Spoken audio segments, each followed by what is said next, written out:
안녕하세요. 토요미스테리 디바제시카입니다. 오늘은 정말 분통 터지는 사건입니다. 단순히 우리가 들어왔던 살인 사건이 아니라 더 많은 사람을 죽음과 고통으로 이끈 참극입니다. 그 시작은 전 세계에서 가장 유명한 폭포 나이아가라 계곡의 인근 지역인 러브 캐널이란 마을이었습니다. 1978년 이곳으로 한 가족이 이사를 오게 되는데요. 엄마 로이스 깁스와 두 어린아이들이었죠. 러브 캐널, 여기는 작은 규모의 신도시 같은 마을입니다. 나이아가라 폭포로 관광객이 엄청나게 몰리면서 인근 도시들도 급격히 성장을 하게 돼요. 그러면서 한 20년 전부터 이 러브 캐널에도 대거 사람들이 몰렸고 주택단지와 학교가 들어서게 되죠. 워낙 살기 좋다는 소문이 자자하게 퍼지면서 여기로 로이스 가족이 이사를 온 겁니다. 처음엔 모든 게 순조로웠어요. 이 마을은 자체적인 복지가 뛰어났고 친절한 이웃들, 또 깔끔한 주변 환경, 또 새로 지어진 학교까지 있으니까 엄마는 정말 여기로 이사 오길 너무 잘했다 몇 번이나 생각했죠. 하지만 얼마 안 가 심각한 문제에 봉착합니다. 로이스의 5살 된 아들 마이클이요. 이유 없이 졸도를 한 겁니다. 그래서 쓰러진 애를 붙잡고 바로 병원으로 달려갔어요. 근데 의사가 자기도 도저히 원인을 모르겠다는 거예요. 그래서 마이클은 여러 검사를 받았고요. 결국 장기간 입원을 하게 돼요. 혹시 희귀병인가? 엄마는 병의 원인을 찾기 위해 백방으로 뛰어다녔죠. 그러던 중 우연히 이 지역의 신문 기사를 통해서 흥미로운 걸 알게 됩니다. 그 기사 내용이 이 러브 캐널의 쓰레기 매립지가 99번가 학교와 너무 근접해서 아이들 건강에 영향을 줄까 우려스럽다 이런 내용인데 이걸 보자마자 로이스가 소름이 끼쳤어요. 99번가 학교? 거기는 아들 마이클이 다니던 학교였어요. 지금 애 건강에 굉장히 민감한 상황이잖아요. 그래서 로이스가 안 되겠다 싶어서 당장 다른 곳에 전학을 결심했고 학교 위원회를 찾아갑니다. 근데 황당하게 학교 측에서 전학을 거부해요. 그래서 아니 내가 전학을 시키겠다는데 왜 안 되냐 따졌죠. 그랬더니 건강이 안 좋아서 전학하는 건 안 된대요. 그래서 왜 안 되냐 물었더니 어머님, 이미 우리 마을에는 이런저런 이유로 허약한 애들 많아요. 제가 이런 이유로 전학을 허가해주면 다른 아이들까지 이탈할까 두렵습니다. 라고 하는 겁니다. 에? 이 동네에 유독 아픈 애들이 많다고요? 그때부터였습니다. 엄마 로이스는 아들을 전학시켜야 된다라는 일념으로 왜 여기에 아픈 애들이 이렇게 많은지 그 근본적인 원인들을 파헤치기 시작해요. 그러던 중에 약 10년 전에 이 마을에 의미심장한 일이 있었다는 걸 알게 됩니다. 1966년인데 러브 캐널에 살던 한 어린 남매가 이 99번가 학교 운동장에서 신나게 뛰어놀고 있었어요. 근데 전날 비가 내려서 운동장 곳곳이 진흙탕이었죠. 그러니까 한참을 놀던 애들이 실수로 넘어지게 되거든요. 그러니까 옷에 진흙이 다 묻었잖아요. 엉망이 돼서 집에 돌아가요. 그런데 이 애들을 본 남매 엄마가 깜짝 놀라고 맙니다. 아니 얘들아 이게 무슨 냄새야? 몸에서 강한 화학 냄새가 풍기는 거였죠. 당장 애들로 벗겨가지고 그 묻어있는 흙을 다 확인해보는데 아니 이게 단순한 흙이 아니라 기름처럼 끈끈한 액체가 섞여 있는 거예요. 너무 불길하잖아요. 그래서 엄마가 곧장 애들을 목욕을 시켜요. 근데 아무리 몸을 박박 닦아도 몸에서 화학 냄새가 가시질 않는 거예요. 그게 무려 3주가 지나도록 계속되었고요. 이거 안 되겠다 싶어가지고 엄마가 당장 지방보건당국에 이 사실을 알리게 됩니다. 그리고 얼마 후에 담당자가 운동장에 토양을 채취해서 조사를 해요. 근데 결론적으로는 별다른 문제가 없습니다. 라고 나온 거예요. 그래서 엄마가 아니 그게 무슨 소리냐. 애들 몸에서 이렇게 냄새가 나고 이게 몇 주간 지속됐는데 분명 이건 정상이 아니다. 라고 따졌지만 그녀의 외침은 그대로 묻히고 말았습니다. 오히려 당시의 주민들은 저 여자가 과대망상에 빠진 거 아니냐라고 수군댔고요. 그 누구도 이거에 대해서 심각하게 받아들이지 않았던 거죠. 여기까지 파악한 엄마 로이스는 뭔가 이 마을 자체가 심상치 않다는 걸 감지합니다. 그리고 더 거슬러 올라가서 또 다른 일은 없었는지 추적해요. 그러자 이번에는 이 마을이 생성된 초기 시점에 한 기이한 사건이 있었다는 걸 알게 됩니다. 1950년대 후반입니다. 러브 캐널 마을 일대에 어느 날부터 고약한 악취가 스며들기 시작해요. 단순히 쓰레기나 거름 냄새 정도가 아니라 한 번도 맡아보지 못한 막 이상한 냄새가 정말 마을 전체에 퍼지는 거예요. 겨우겨우 근원지를 알아보니까 하수구였어요. 근데 그 당시는 여기가 이제 막 지어진 신도시 같은 곳이라 하수구도 새 거거든요. 근데 왜 냄새가 나지? 어디서 냄새가 나지? 근데 이건 시작일 뿐이었어요. 어느덧 하수구에서 정체 모를 끈적한 검은 액체가 섞여서 흘러나오는 거예요. 너무 심각하잖아요. 그래서 주민들이 수차례 신고를 하고 또 시청에서도 원인을 파악하려고 노력했습니다. 근데 당시에는 기술이 부족했는지 답을 찾지 못했고요. 그나마 얼마 후에 냄새도 잦아들고 불순물도 잦아들면서 사건은 일단락 되게 돼요. 그러다 어느 순간 러브 캐널의 한 건물로 사람들이 몰려가기 시작합니다. 바로 병원이었어요. 주민들 가운데 환자 수가 급증한 거예요. 근데 이게 단순 감기 같은 게 아니라 백혈병, 뇌종양, 각종 암에 걸린 사람들의 수가 기하급수적으로 늘어나기 시작합니다. 얼마 후엔 병을 견디지 못한 사망자까지 속출했고요. 이뿐만이 아닙니다. 선천적으로 장애를 가지고 태어나는 아이들 비율이 다른 지역보다 월등히 높아져요. 귀가 한 개거나 손가락, 발가락 개수에 이상이 있는 아이들이 태어나는 겁니다. 실제 통계치를 확인해 보니까요. 러브 캐널의 기형아 출산율 그리고 또 유산율은 다른 지역보다 3.5배나 높았습니다. 이상한 일은 계속돼요. 아무런 문제도 없던 성인이 갑자기 막 헛것을 보기도 하고 정신적인 장애를 겪는 겁니다.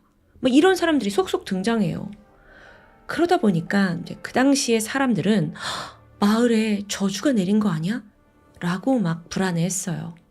근데 그거 외에는 원인도 해결 방법도 찾을 수가 없었던 거죠. 그렇게 속수무책으로 시간만 흘러간 건데요. 자, 다시 현실로 돌아와서 로이스는 이 마을의 과거에 대해서 알게 됩니다.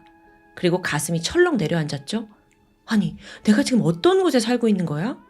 그리고 그때부터 주변을 돌아보기 시작하거든요. 보니까 애가 다니는 학교에는 유독 기형아들이 많고 또 정상적인 발달을 하지 못하는 아이들이 섞여 있어요. 처음엔 그냥 그런가 보다 했죠. 근데 더 정확하게 알아보니까 이 동네에서 아픈 애들이 한둘이 아닌 거예요. 대부분 크고 작은 병을 앓고 있더라고요. 이게 하도 일반적이라 주민들도 그냥 그러려니 하고 살고 있고요. 로이스가 이걸 두고 볼 수 없었습니다. 그래서 적극적으로 나서기 시작해요. 이 마을에 숨겨진 비밀을 찾아내자 그 진실을 밝혀야 한다. 청원서를 만들었고요. 집집마다 돌아다니면서 사인을 받았죠. 다행히 대다수의 엄마들이 그녀를 지지해줬고 모두가 힘을 합치기 시작합니다. 거리로 나와서 진실을 밝혀라! 행진 시위도 벌였어요. 그렇게 모은 청원서를 로이스가 뉴욕주 보건부에 제출합니다. 자, 그러면서 동시에 러브 캐널, 이 마을 아이들은 왜 병에 걸릴까? 이런 키워드로 미국 전역에 소식이 퍼지게 돼요. 그러니까 보건당국도 계속 이게 이제 불안감을 조성하니까 더 이상 이걸 간과할 수 없잖아요. 그래서 전문가들로 구성된 특별조사팀을 러브 캐널에 파견하게 되죠. 심도 있는 환경조사가 진행이 됐고 마침내 결과가 나왔습니다. 그 내용은 너무 충격적이에요. 마을 토양에서 무려 200종이 넘는 위해한 화학물질이 발견된 거예요. 그 중에는 11가지가 넘는 발암성 물질들도 다수 포함되어 있었습니다. 대표적으로 백혈병과 빈혈을 일으키는 벤젠, 신경계, 호흡계, 소화기 계통의 암을 유발하는 클로로포름, 호흡 장애를 일으키는 메틸렌 클로라이드. 이름은 우리가 익숙하진 않지만 다 이게 엄청 우리 몸에 안 좋은 거죠. 그리고 심지어 이게 높은 수치로 검출되는 거예요. 그래서 결과만 놓고 봤을 때는 아니 이런 땅에서 사람이 살 수 있어? 싶을 만큼 오염도가 심각합니다. 그런데 사실 조사팀이 진짜 공포를 느끼는 물질은 따로 있었어요. 바로 트리클로로페놀이었죠. 이 화합물은요, 다이옥신이라는 물질을 함유하고 있습니다. 문제가 더 심각해요. 다이옥신 들어는 보셨죠? 고엽제에 사용되는 물질입니다. 맹독성 제초제의 종류인데 과거 베트남 전쟁에서 이걸 무기로 사용하면서 그 위험성이 널리 알려졌어요. 고엽제에 노출될 경우 심한 피부병과 각종 암을 유발합니다. 그리고 기형아 출산율을 증가시키죠. 자, 그럼 이제 밝혀내야 할 것이 남아 있습니다. 어쩌다 이 마을 토양이 이렇게 독성 물질로 뒤덮여 있냐는 거예요. 그걸 결론부터 말씀드리자면 인간의 악질적인 이기심에서 시작되었습니다. 그리고 그 발단은 시간을 거슬러 올라가 1890년대부터였죠. 자, 들어보세요. 당시 미국의 윌리엄 러브라는 한 사업가가 이 거대한 나이아가라 폭포를 보면서 탁 아이디어를 떠올립니다. 이 근처에다가 수력발전소를 세우면 어떨까? 또 여기에 운하까지 건설하면 강을 따라서 중부 내륙에서 대서양으로 연결이 가능하니까 야, 이거 큰돈 되겠다. 윌리엄은 즉각 실행에 옮겼어요. 나이아가라 폭포 인근에서 운하 건설을 진행했고요. 이 운하를 자신의 이름을 따서 러브 캐널이라고 불렀죠. 그러니까 캐널이 운하고 러브는 자기 성에서 온 거예요. 그렇게 장장 10km에 달하는 운하 건설 프로젝트가 시작이 됩니다. 그런데 이 공사가 얼마 안 가 벽에 부딪혀요. 연방정부에서 이 강에다가 이렇게 인조시설 만드는 거, 이거 금지해. 폭포 보호해야 돼. 안 돼. 이렇게 딱 공표를 한 거죠. 뿐만 아니라 이 시기에 미국의 경제 대공황이 닥칩니다. 그래서 윌리엄의 회사도 어려움을 겪었고 악재가 계속 겹치면서 이 대운하 건설 프로젝트가요. 1.6km 정도만 만들어진 시점에서 회사가 파산합니다. 당시 러브 캐널은 길이 1.6km, 폭 15m, 깊이 12m의 긴 웅덩이만 만들고 남겨진 채 모든 게 중단돼 버린 거예요. 더 이상 이걸 이어받아서 공사를 할 수 있는 회사가 없어요. 그러니까 웅덩이만 그냥 만들어진 채 방치된 거죠. 그러다가 1940년대 후커 케미컬이라는 화학회사가 이 웅덩이에 관심을 보입니다. 산업 폐기물을 버릴 장소를 찾다가 어라? 여기 웬 대형 웅덩이가 있네? 찾은 거예요. 사실 그 당시만 해도 토양 오염에 대한 경각심은 거의 없었습니다. 그러니까 막말로 쓰다만 본드 그냥 땅에 버려도 되잖아 이런 식으로 여긴 겁니다. 그래서 온갖 폐기물을 땅에 묻는 일이 미국에서도 비일비재했다고 해요. 결국 1942년 후커사는 뉴욕주로부터 산업 폐기물 매립지로 그 웅덩이 사용해도 됩니다 라는 승인을 받아냅니다. 여러분 참고로 후커 케미컬은요 살충제와 제초제 등을 생산하는 회사였죠. 본격적인 작업이 시작됐어요. 후커사는 먼저 운하 바닥에 콘크리트를 단단하게 깔았고요. 그 위에다가 폐기물 55갤런짜리 드럼통에 다 넣어가지고 차곡차곡 매립을 한 겁니다. 마치 이제 핵시설 가면 핵 폐기물 이렇게 매립하듯이 화학 폐기물을 웅덩이에 차곡차곡 쌓아놓는 거예요. 회사 입장에서는 골칫덩어리였던 이 폐기물을 이렇게 시원하게 묻어버릴 수 있어서 너무 기뻤죠. 회사가 잘 될수록 더 많은 폐기물이 나왔고요. 그때로부터 약 5년간, 1952년까지 매립은 계속됩니다. 러브 캐널에 그렇게 무려 22,000톤의 폐기물이 쌓이게 돼요. 그 안에는 살충제를 비롯해서 다이옥신, 중금속이 다량 포함되어 있었죠. 심지어 2차 세계대전 때 핵무기 개발로 발생한 유해 폐기물까지 이곳에 버려졌다고 합니다. 그 당시엔 이게 앞으로 어떤 재앙을 가져올지 그 누구도 경고하거나 말리지 않았습니다. 그렇게 5년간 신나게 웅덩이를 채웠어요. 그 어느덧 폐기물로 가득 찼고 더 이상은 매립이 불가능한 상태가 됐죠. 이때 후커사는 이제 웅덩이 이거 어떻게 처리해야 하지? 고민을 하다가 결국 그냥 그 위를 불투수성 진흙, 그러니까 물이 스며들지 않는 흙으로 덮어버리기로 결정합니다. 당시로서는 이게 최선의 조치라고 생각한 거예요. 그렇게 얼마 후에 웅덩이는 순식간에 평범한 토지로 탈바꿈했죠. 그냥 보기에는 넓은 부지처럼 보이는 겁니다. 근데 또 마침 이때 이 지역의 학교위원회가 후커사에 연락을 해와요. 아유, 저희가 주민들이 점점 많아져서요. 좀 새로운 학교를 지을 공간이 필요하거든요. 후커사가 가지고 있는 그 부지를 쓰겠다는 겁니다. 이때 회사는 그렇잖아, 이거 어떻게 처리할까 고민이었는데 절호의 찬스였어요. 그래서 그대로 땅의 소유권을 정부에게 넘깁니다. 물론 이때 우리가 여기다가 폐기물 매립했다, 이걸 비밀로 한 건 아니었어요. 그리고 그 위험성도 설명은 했대요. 그리고 만일 여기서 어떤 문제가 발생해도 우리 후커사는 책임을 지지 않겠다라는 계약까지 성립합니다. 아니, 이따위 계약이 어떻게 만들어질 수 있나 싶은데, 사실 회사가 땅을 정부에 넘겼다고 했잖아요. 그때 받은 금액은 단돈 1달러였습니다. 1달러. 그러니까 얘네도 이미 이 땅의 가치가 전혀 없고 죽음의 땅이라는 걸 알고 있었던 겁니다. 아니, 그럼 정부는요? 그들 또한 잠재적인 위험에 대해서는 전달받았어요. 하지만 당장이 아니고 언제 어떻게 위험할지는 잘 이해하지 못했죠. 얼마 후 화학 폐기물이 가득 묻힌 그 위에 아이들이 다닐 학교가 세워집니다. 그곳이 바로 99번가 학교예요. 1955년 완공을 시작으로 주변에 800채의 주택, 240채의 아파트가 지어졌습니다. 단지가 만들어진 거죠. 특히나 이 중에 아파트는요, 주로 저소득층을 위한 거주지였다고 해요. 그래서 사실 화학 물질에 노출되는 피해자들 대부분이 가난한 주민들이었습니다. 이들은 적절한 치료조차 받지 못하고, 원인조차 알지 못한 채 그렇게 힘없이 목숨을 잃었던 겁니다. 그러다 본격적으로요, 1957년이에요. 시에서 하수도를 건설하면서부터 위험천만한 판도라의 상자가 열리고 말죠. 하수도 만들려면 땅을 파야 하잖아요. 그러면서 앞서 폐기물 위에 덮어놨던 그 진흙층이 파괴된 겁니다. 그러니까 그 누구도 밑에 폭탄이 있다는 건 몰랐으니까요.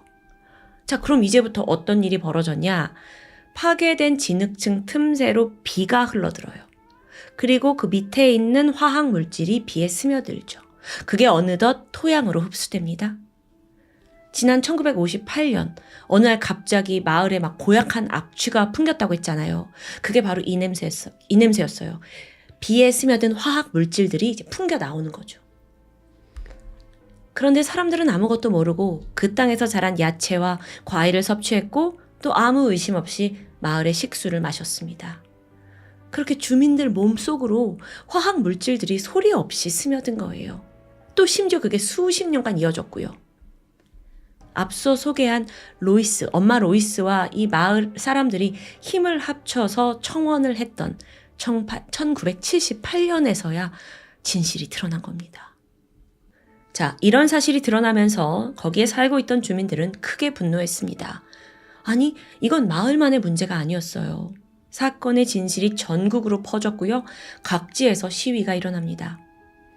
당시 미국의 지미 카터 대통령 또한 이거 안 되겠네. 중대한 사안이네. 라는 걸 인지했고 즉각 러브 캐널 일대를 비상지역으로 선포해요.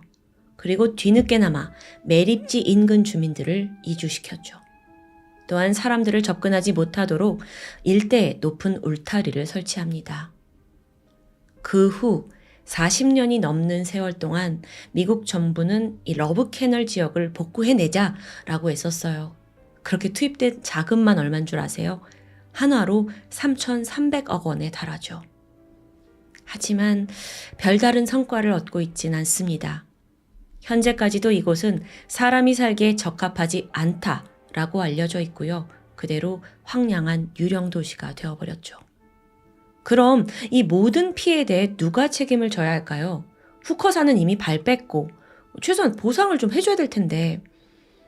그래서 1980년에 수백 명의 주민들이 후커사와 주정부, 시를 상대로 소송을 제기합니다. 그 소송이 4년이 걸렸고 84년 12월에 판결이 나는데요. 1,300여 명의 주택 소유자들에게 총 2천억 원에 가까운 보상을 나눠주는 걸로 합의를 봅니다. 근데 돈만 받는 거예요.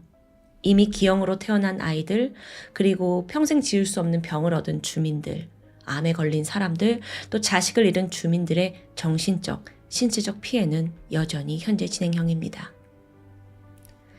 러브 캐널, 이걸 직역하자면 사랑의 운하입니다. 그런데 사랑의 운하가 죽음의 운하로 바뀌어버린 희대의 사건. 지금까지도 이건 미국 최악의, 아니 지구상 최악의 환경재난으로 손꼽힙니다. 무심히 버려지는 쓰레기, 각종 폐수와 오물, 당장은 괜찮아 보일지 몰라도 결국 우리 인류에게 고스란히 되돌아온다 라는 위험을 보여준 20세기 최악의 인재 사건이 아닐까요? 지금까지 토요미스테리 디바제시카였습니다.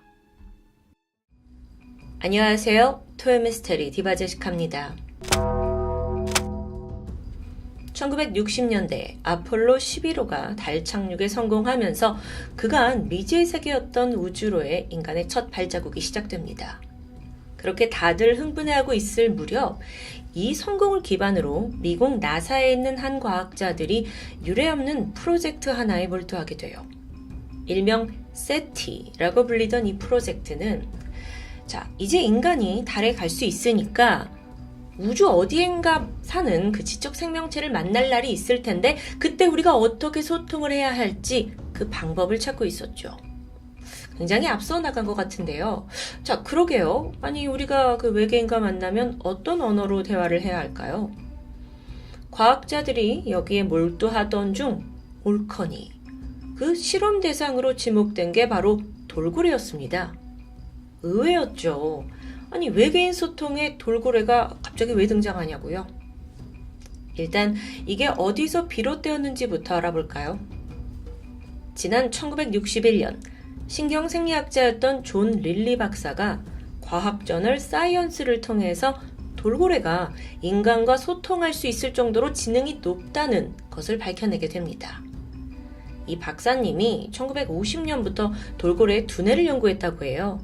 근데 그때부터 이제 돌고래가 인간 못지않게 두뇌가 굉장히 크고 또 대뇌피질도 발달했다는 걸 알게 되죠. 그러면서 돌고래는 지구에 존재하는 또 다른 지적 생명체이고 또 그들 그 종족 간의 언어 교환도 이루어지는 사회적인 동물이라는 걸 밝혀냅니다. 그 당시에 이건 굉장히 센세이션했는데요. 여기서 더 나아가서 릴리 박사는 어쩌면 돌고래가 인간과 의사소통이 가능할지 모른다고 주장합니다. 이 파격적인 주장. 이게 세티 프로젝트에 속해 있던 우주과학자 프랭크 드레이크 귀에도 들어갔습니다. 그러더니 즉각 아이디어가 떠올랐죠. 만약 돌고래에게 영어를 가르칠 수 있다면?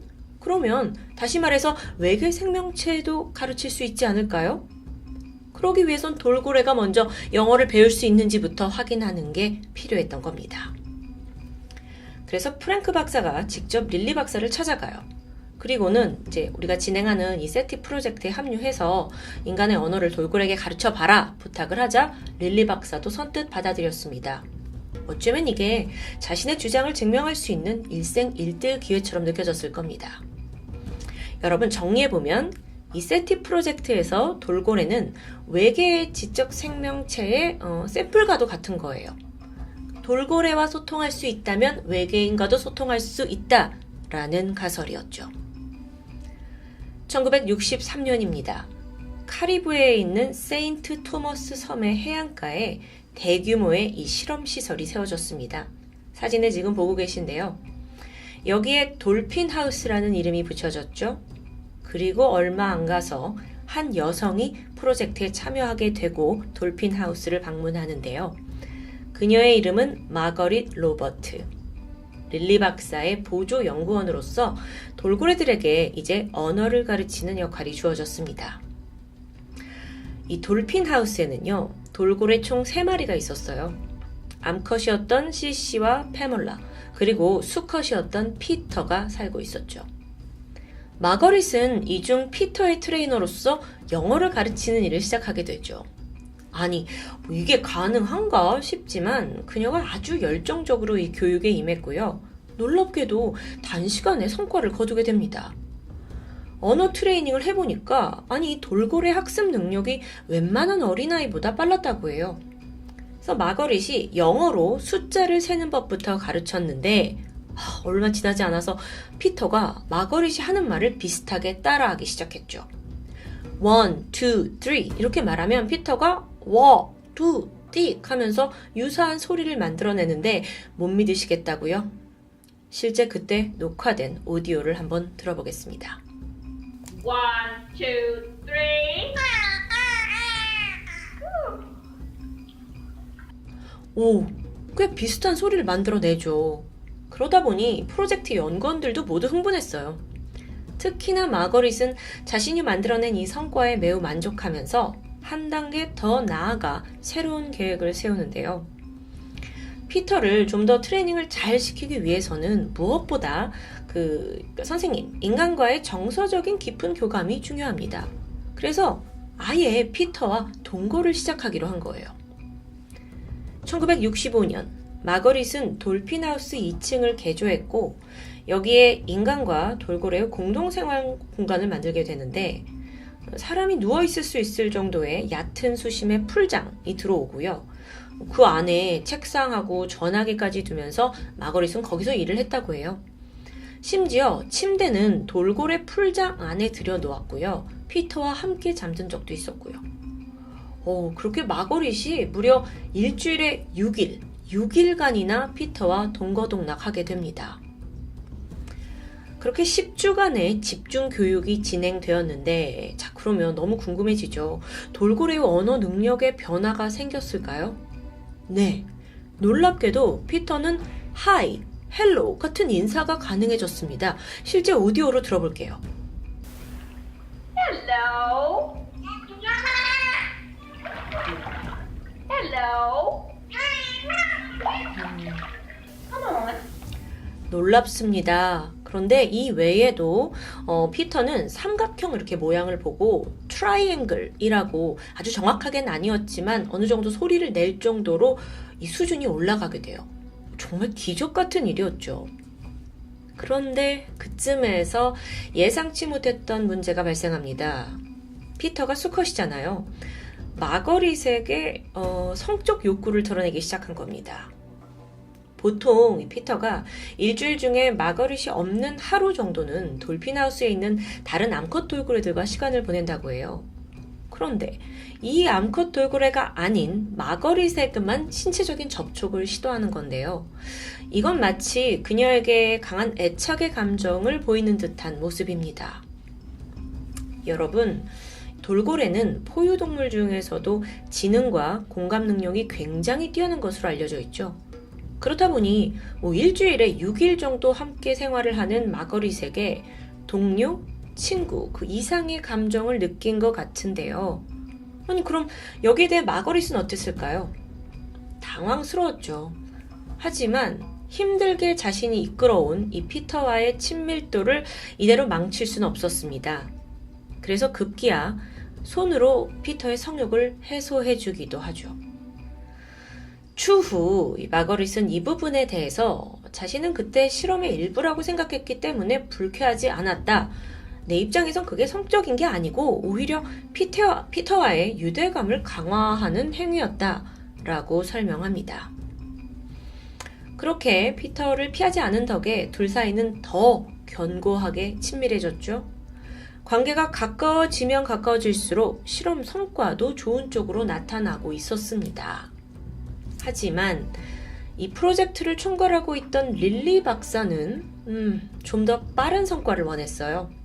그러더니 결코 해서는 안 될 선택을 해버리는데 바로 피터에게 항정신성 약물 LSD를 주사하기로 결정한 겁니다. 말도 안 되죠. LSD는 매우 강력한 환각제예요.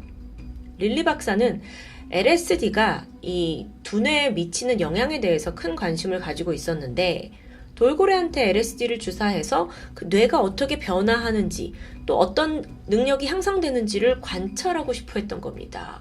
정말 인간의 이 끝없는 욕심, 어쩌면 그는 돌고래가 이런 자극을 받으면 언어를 빠르게 배울 거라고 기대했던 것 같습니다.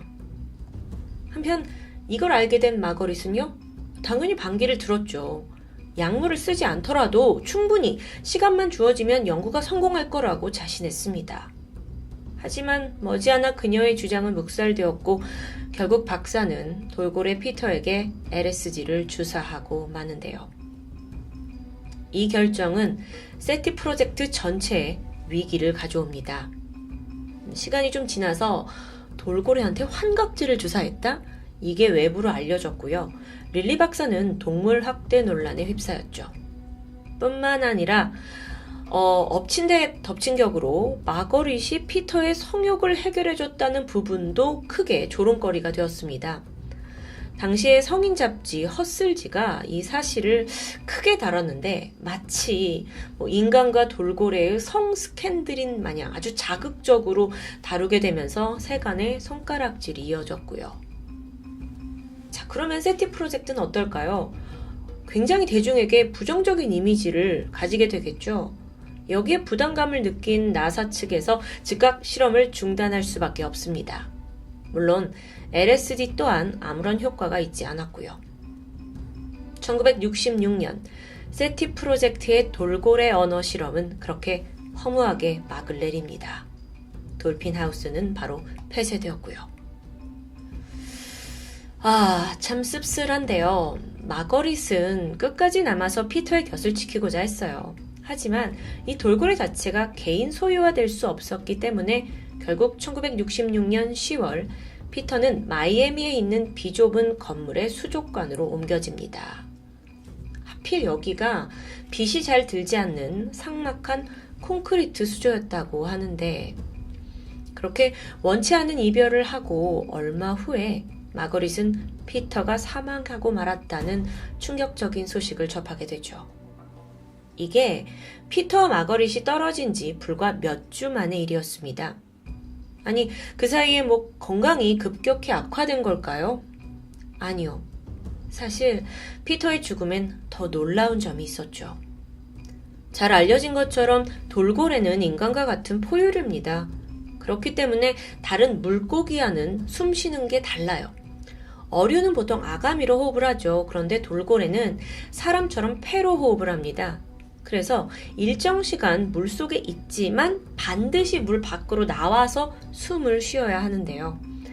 이건 의식적인 행동으로 돌고래들은 1시간에도 몇 번이고 호흡을 하려고 물 밖으로 나오는 게 본능입니다. 참고로 이 숨을 쉴 때 다른 동물들처럼 코를 이용해요.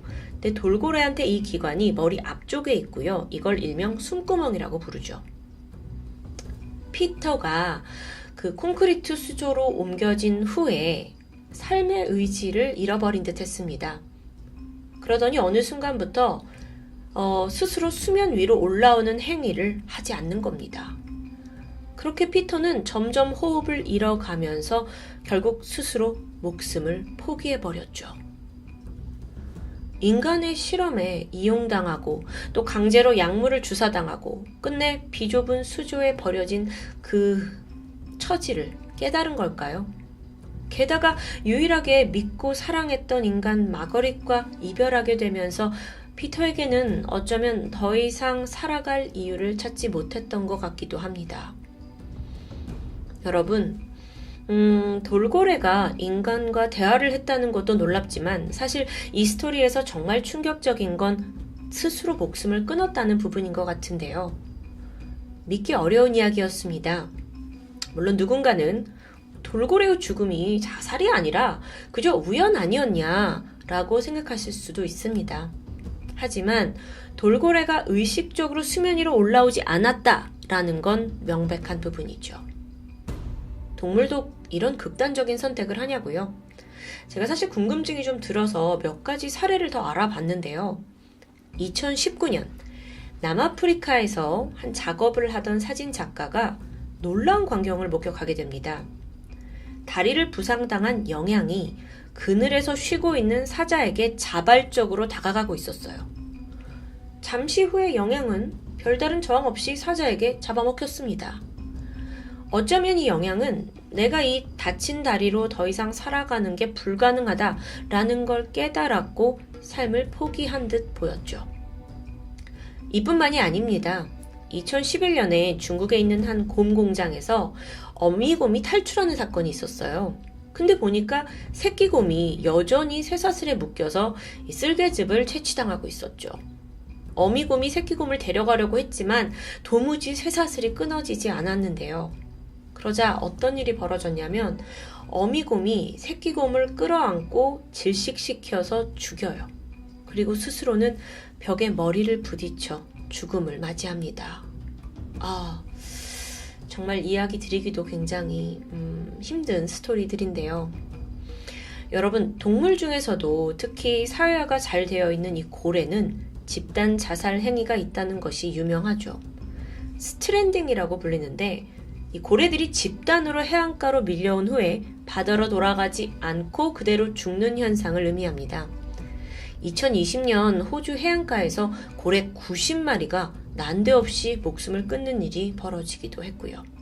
왜 이런 일이 벌어졌느냐에 대해서 전문가들은 지구온난화 또 해양 오염 등으로 고래들이 집단 자살을 한 것 같다로 분석하고 있습니다. 다시 피터의 이야기로 돌아와서요. 마거릿은 최근 BBC 한 다큐멘터리를 통해 피터와의 추억을 회상했습니다. 50년 만에 직접 자신의 입장을 밝힌 거예요. 마거릿에 따르면 그녀가 물에 발을 담그고 앉아있으면 돌고래 피터가 어느 순간 다가와서 한참 동안 자신을 바라봤다고 합니다. 둘 사이에 아주 끈끈한 교감이 있었다는 걸 알 수 있는 대목이죠. 하지만 일각에서는 마거린 당신도 역시 실험에 참가한 것 자체가 동물학대 아니냐라고 부정적인 시선이 분명 존재했습니다. 이 둘이 프로젝트를 통해 만난 건 사실이죠. 하지만 마거릿은 적어도 피터에게 진심이었던 것 같습니다. 현재 그녀는 피터를 그리워하는 마음을 담아서 함께 지냈던 돌핀하우스를 매입했고 거기서 여생을 보내고 있습니다. 그런데 여기서 의문 한 가지가 들었어요. 과연 피터는 정말 인간의 언어를 이해하고 의사소통을 할 수 있었던 걸까요? 사실 이 부분도 논란이 많죠. 그도 그럴 게 돌고래에는 성대가 없습니다. 그러니까 돌고래가 내는 소리는요, 단지 숨구멍을 여닫는 그 소리에 불과하다고 해요. 자, 그 말인 즉슨 피터는 그동안 이 숨구멍을 여닫으면서 억지로 소리를 낸 겁니다.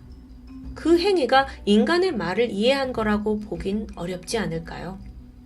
언어의 학습이 아닌 단순한 소리 모방이었다라고 해석되는 게 타당하겠죠. 마지막으로 릴리 박사는 결국 자신의 실험이 실패했다는 걸 인정했고요. 이걸 계기로 가치관을 완전히 바꾸게 돼요. 1980년대에 들어서는 동물 실험, 특히 돌고래의 전시와 공연을 열성적으로 반대하는 인물로 다시 태어났다고 하죠. 많은 사람들은 이 사건을 인간과 돌고래의 러브스토리 정도로만 소비합니다. 하지만 그걸 넘어서 인간이 동물을 대하는 근본적인 태도에 대해 다시금 생각하게 하죠. 여러분, 동물도 인간 못지않은 감정이 있습니다. 그리고 그로 인해 죽고 싶을 만큼의 고통을 느낀다라는 걸 뼈저리게 알려주고 있는 오늘 사건. 릴리 박사의 실험은요, 지금까지도 절대 행해지지 말았어야 할 최악의 실험 중 하나로 손꼽히고 있습니다. 지금까지 토요미스테리 디바제식합니다.